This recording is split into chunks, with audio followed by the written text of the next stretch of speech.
Welcome back to Gamerscore Saga. The next game on the road to 1 million Gamerscore is Planet of the Eyes.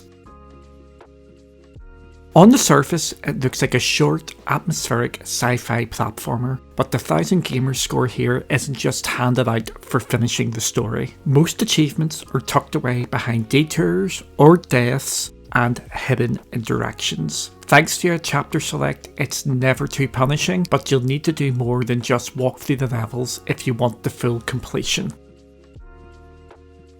So Planet of the Eyes doesn't want you to just march to the end. Right from the start, it makes it clear. Instead of heading right like the game nudges you to, you climb back over your crashed spaceship and walk left into nothing. There's no secret area, no new puzzle, just a hard stop and an achievement. It's the game's way of telling you the 1000 Gamerscore isn't going to come from the obvious route. It's hidden in detours and odd choices. From there, the story and achievements start to overlap. You're a service robot left behind on a strange alien world, wandering through caves and rusting structures while the narrator fills in the backstory. If you're hearing this, it means you were lucky enough not to get blown up. The crew who landed there didn't make it, and you're piecing together scraps of what happened through audio logs scattered along the path. At the same time, the game almost begs you to ignore the path. One puzzle has you moving a stone block onto a switch to electrocute a bug. It's a requirement for progress, but it also doubles as an achievement, making a small environmental detail feel more significant. The world itself is harsh, but oddly beautiful. Glowing crystals light up the caverns. Neon skies stretch across the horizon, and you're often walking in silence except for the hum of the soundtrack. In those quiet stretches, it's tempting to experiment. Walk straight into a laser beam. Achievement. Jump into the lava instead of avoiding it.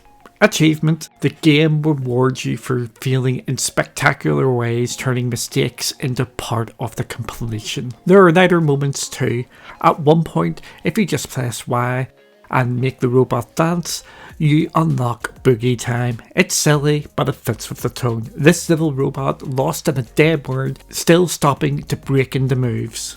Then there's Bottom of the Pool, where you explore the first water section. You don't breathe, obviously, because you're a robot, but instead of swimming across, you dive to the bottom, poke around to trigger the achievement. It's not dangerous, it's just about taking time to explore. One of the best examples of how the game plays with expectations is Secret Pipe. For most of the journey, you're climbing across rocks and machinery, so when you see this pipe sticking out of the background, it just looks like decoration, except this one isn't. If you jump across and jump down into it, you unlock a hidden achievement. It's so random, it almost feels like the developers were tipping their hat to Mario, taking something that looks purely cosmetic and making it a secret instead. For all this, the narrator keeps talking, varying in the history of this expedition, the failures of the crew, and hints at what your robot really is. It's not a complex plot, but it adds weight to the wandering and experimenting.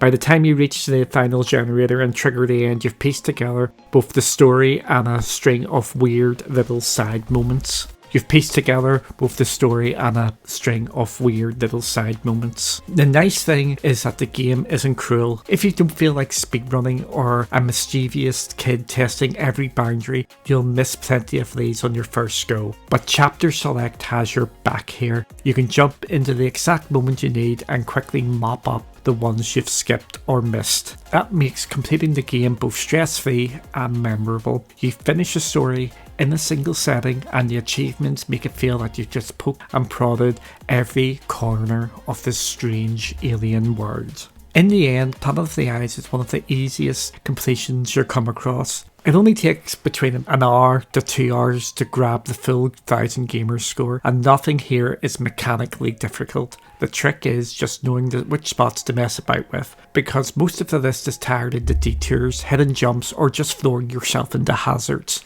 As a game, it's short and strange, more of a sci-fi mood piece than a traditional platformer, but that's what makes a nice change of pace on the road to 1 million.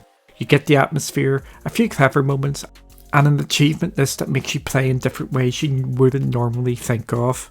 another quick 1,000 down and we go. So thank you for watching, like, subscribe and all that jazz, and we will see you all again soon.